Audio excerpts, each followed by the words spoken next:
먼저 하드디스크에서 패키지를 불러오는 방법에 대해서 알아보겠습니다. 만약 R 설치 시에는 같이 설치되었으나 메모리에서 아직 불러오지 않은 패키지를 사용하고자 하는 경우에는 라이브러리 함수를 사용해서 불러올 수 있습니다. 예를 들어 다별량 정규 분포에 랜덤 벡터를 생성한다고 하면 이때는 mass 패키지의 mver nom 함수를 사용하면 됩니다. 따라서 이를 라이브러리 함수를 사용해서 불러 들여오면 다음과 같이 라이브러리 함수의 인수로서 mass를 입력하면 됩니다. 이제 mver nom 함수를 사용할 준비가 되었고 또한 이 패키지의 도움말을 볼 준비가 된 것을 의미합니다. 예로 mver nom 함수의 도움말을 확인해 보겠습니다. 멀티베리메이트 노멀 디스트리뷰션으로 mver nom에 대한 도움말을 볼 수 있습니다. 하지만 만약에 현재 R 프로그램을 끝내고 새롭게 프로그램을 실행하여 동일한 명령어를 수행해 보면 이때에는 mver nom에 대한 도움말을 볼 수 없습니다. 즉, 불려들여지지 않은 패키지에 대해서는 함수를 수행할 수 없고 그 함수에 대한 도움말 또한 볼 수 없습니다. 따라서 항상 필요한 함수가 있으면 그 함수에 대한 패키지를 찾아서 라이브러리 함수를 사용하여 불려드려야 됩니다.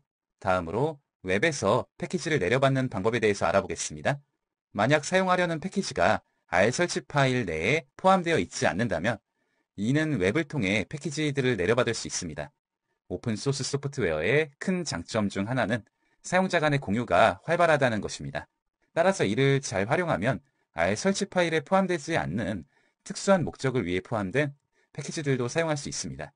이러한 패키지들을 설치하는 방법들은 자동적인 것과 수동적인 것이 있는데 install packages라는 함수를 사용해서 자동적으로 패키지를 설치하는 방법에 대해서 다뤄보겠습니다. 예를 들어 다별량 정규 분포 함수 및 관련 내용 계산 시에는 사용하는 mvt nom 패키지를 설치해야 됩니다. 다음의 명령어를 통해서 mvt nom 패키지를 받아올 수 있습니다. 크랩 미러는 받아올 수 있는 서버를 선택을 받고 디폴트로 지정된 위치에 바이너리 패키지 파일이 해당되는 장소에 다운로드되고 이를 압축해제하여 패키지 파일은 R이 설치된 프로그램 내 라이브러리 내에 다음과 같이 깔리게 됩니다. 이렇게 되면 다른 컴퓨터에서 같은 조건과 환경에서 사용하고자 한다면 현재까지 깔려있는 모든 패키지들이 라이브러리 디렉토리에 포함되어 있으므로 이 디렉토리를 복사해서 새로운 R 프로그램에 라이브러리 디렉토리에 덮어 씌워주면 같은 조건 및 환경으로 R 프로그램을 설정할 수 있습니다. 또는 만약에 해당되는 웹으로부터 받는 패키지를 따로 경로를 지정해서 하고자 한다면 추가적인 인수를 해당 경로를 입력하여 주면 해당되는 위치에 패키지가 깔리게 됩니다. 하지만 여기서 보시면 기록이 가능하지 않다고 했던 이유는 현재 폴더가 생성되지 않은 상태에서 폴더를 지정하게 되면 이 부분에 폴더가 없기 때문에 이런 식의 에러가 생성됩니다. 따라서 원하는 폴더를 미리 생성해 준 뒤에 C 드라이브에서 R이라는 폴더를 생성해서 여기 C라는 폴더를 생성합니다. 그런 뒤 동일한 명령어를 수행하면 에러 없이 성공적으로 압축을 해제하고 해당되는 파일은 지정한 폴더에 저장되게 됩니다. 수동으로 설치하는 경우에는 세부적인 컴퓨터 환경에 대한 정보를 바탕으로 조건에 맞는 설치 환경을 수동으로 설정해줘야 됩니다. 패키지를 수동으로 설치해야 하는 상황은 보통 OS에 따라 다르고 사용자의 컴퓨터 사양과 환경에 따라 다르므로 이 부분은 특정 사례에 대해 도움을 얻고자 하는 경우라면 R 헬프 메일링 리스트를 활용하면 도움이 됩니다.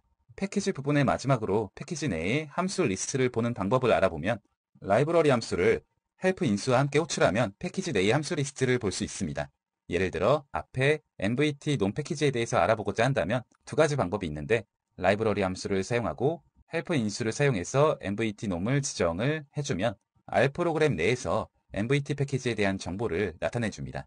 또는 헬프 함수를 사용해서 패키지에 대한 인수로서 mvt nom을 넣게 되면 웹상에서 해당되는 패키지에 대한 설명이 나오게 됩니다. R은 인터랙티브 모드와 매치 모드 두 가지로 실행할 수 있습니다. 보통 인터랙티브 모드를 많이 사용하는데 이 모드는 명령어를 입력하면 결과를 보여주고 다음 명령어를 입력하면 다음 명령어에 대한 결과를 보여주는 형태로 작동합니다. 반면에 배치 모드에서는 사용자와 인터랙션이 필요하지 않습니다. 이 모드는 프로그램을 하루에 한 번씩 주기적으로 돌려야 할 때 프로세스를 자동화할 수 있으므로 실행 작업 같은 데에 유용합니다. 먼저 인터랙티브 모드에 대해서 알아보겠습니다. 리눅스나 맥 운영체제의 터미널 윈도우에 명령어 라인에 R이라고 입력하면 R이 실행됩니다. 윈도우에서는 R 아이콘을 더블 클릭하거나 도스창에서 R을 입력하면 R이 시작됩니다. 그러면 다음에 키와 함께 R 프롬프트가 뜹니다. 이 화면을 보통 R 콘솔이라고 부르고 이곳에서 R 명령어를 실행해 볼 수 있습니다. 명령어 라인이 긴 경우에는 새 스크립트를 열어서 R 콘솔과 함께 작업을 하면 편리한데, 만약에 3개의 명령이 있을 때 A, B에 해당하는 부분만 실행을 하고자 한다면 A, B에 해당하는 라인을 마우스로 드래그를 합니다. 그리고 키보드상에서 F5를 눌러주면 R 콘솔에서는 2개의 명령이 실행되게 됩니다. 또는 스크립트상에서 Ctrl A를 눌러서 스크립트에 포함된 전체 명령어들을 모두 드래그한 뒤에 F5를 눌러주면 스크립트에 포함된 모든 명령어들을 R 콘솔에서 실행하게 됩니다. 이런 식으로 실제 코드에서는 이보다 더 복잡한 코드가 많을 것이기 때문에 스크립트를 사용해서 원하는 부분에 대한 디버깅 작업이라든지 그런 부분들을 손쉽게 하실 수 있습니다. Ctrl L을 누르게 되면 화면이 정리가 됩니다. 그리고 간단한 예로 평균이 0이고 분산이 1인 기본 표준 분포를 X라고 하고, X의 분포는 평균이 0이기 때문에 음수와 양수값이 적절히 분포되면서 평균이 0 근처로 있는 값들이 생성됩니다. 그리고 이렇게 생성된 값들을 절대값을 취해서 그 값을 y라는 변수로 지정을 하겠습니다. 절대값이 취해진 값들의 평균을 z라는 변수로 지정을 하는 알고리즘을 구현해 보도록 하겠습니다.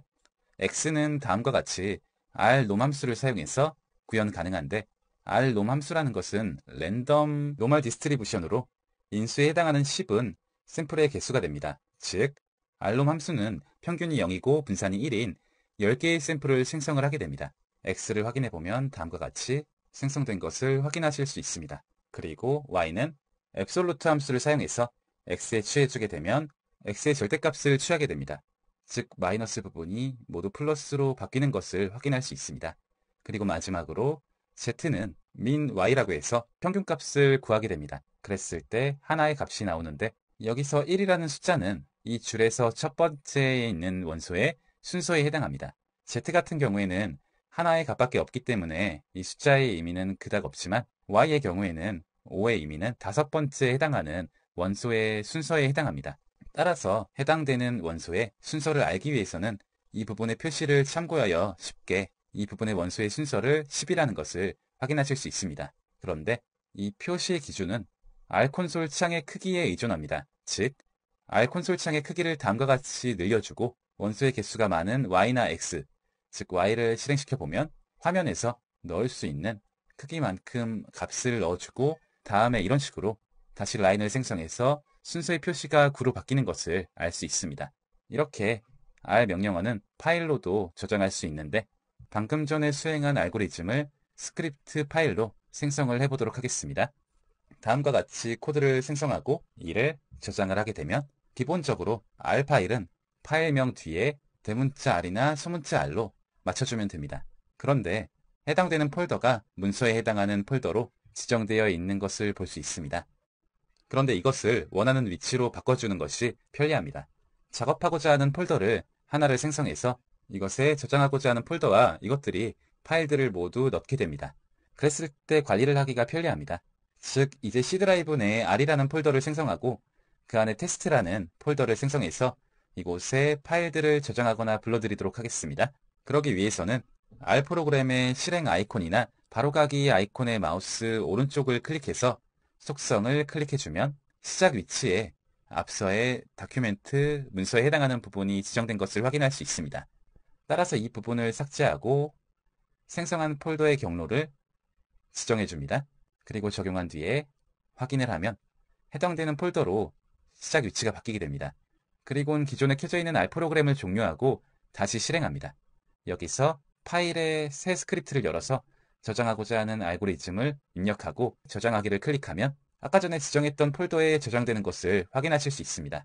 여기에 test.r이라는 이름으로 저장해 두겠습니다. 이제 R 콘솔에서 source라는 명령어를 사용해서 반대로 파일 내용을 불러올 수 있습니다. 큰 따옴표로 test.r이라는 파일 이름을 인수로 넣어두면 해당되는 스크립트가 실행됩니다. 결과를 확인하기 위해서 x라고 변수를 눌러보면 다음과 같이 앞에서 실행되었던 값들이 생성되는 것을 확인하실 수 있습니다. 다음으로 배치 모드에 대해서 알아보겠습니다. 어떤 경우에는 R 세션이 자동으로 실행되는 게 편할 수 있습니다. 예를 들어 일일이 R을 실행해 스크립트를 직접 실행할 필요 없이 그래프를 그리는 R 스크립트를 돌아가게 하고 싶을 수 있습니다. 이 경우 배치 모드에서 R을 실행할 수 있습니다.